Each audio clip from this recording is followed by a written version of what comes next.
Olá! Hoje a gente vai mergulhar numa das táticas mais contraintuitivas e ao mesmo tempo poderosas do arsenal estratégico, a oitava lei.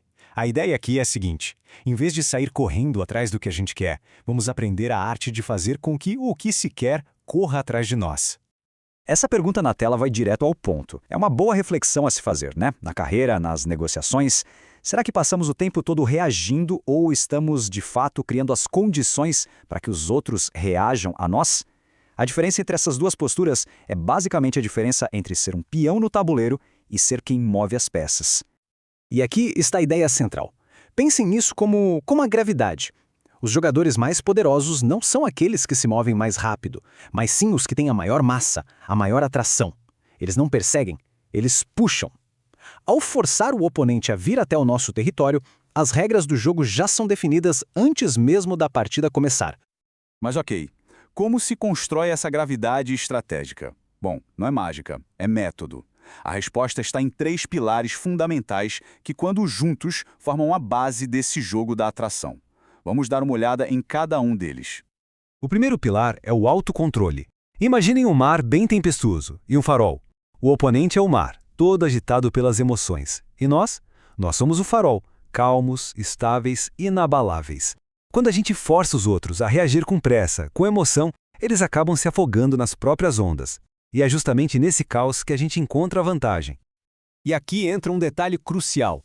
Não é sobre usar uma isca qualquer, genérica. É preciso ser um sniper emocional. A isca tem que ser perfeitamente ajustada não a um desejo vago, mas ao desejo mais profundo e à fraqueza mais específica do oponente. É quase como uma cirurgia psicológica, sabe?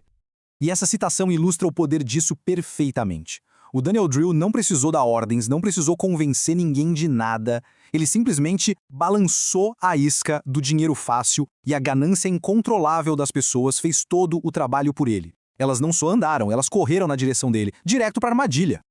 E assim a gente chega ao terceiro pilar, o mais sutil de todos, a armadilha.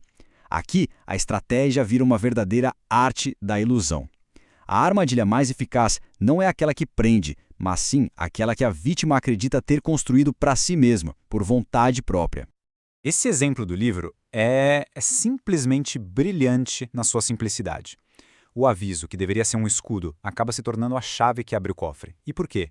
Porque ele provoca uma reação instintiva, automática, que contorna o pensamento racional. O alvo não para e pensa, vou verificar a carteira. Ele simplesmente sente o impulso de fazer isso e acaba revelando tudo.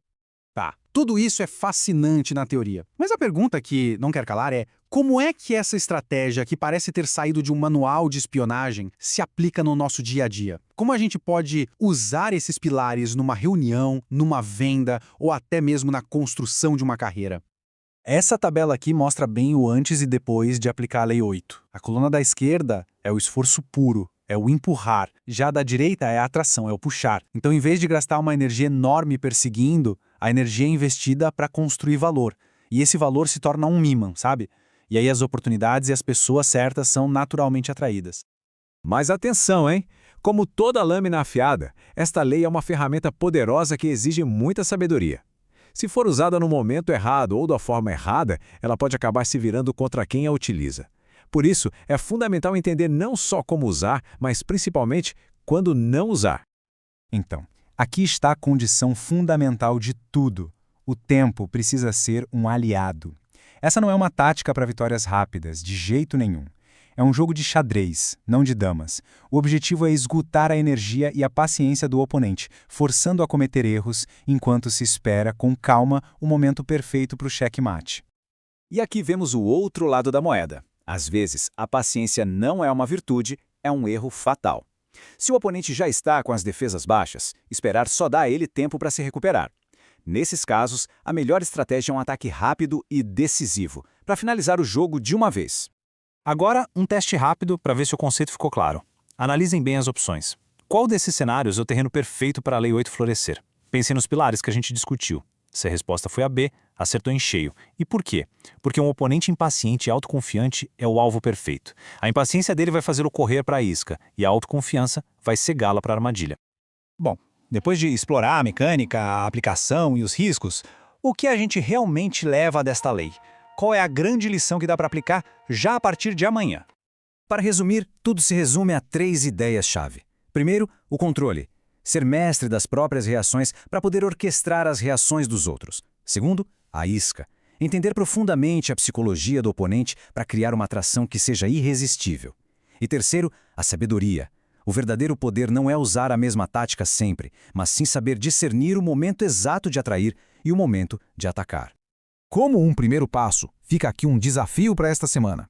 Encontrar uma pequena situação onde normalmente se empurraria e, em vez disso, tentar puxar. Observe o que acontece. E não deixe de nos acompanhar na próxima análise quando vamos mergulhar na 9ª lei e descobrir por que uma única ação bem executada pode valer mais do que 1000 argumentos super convincentes. Até lá!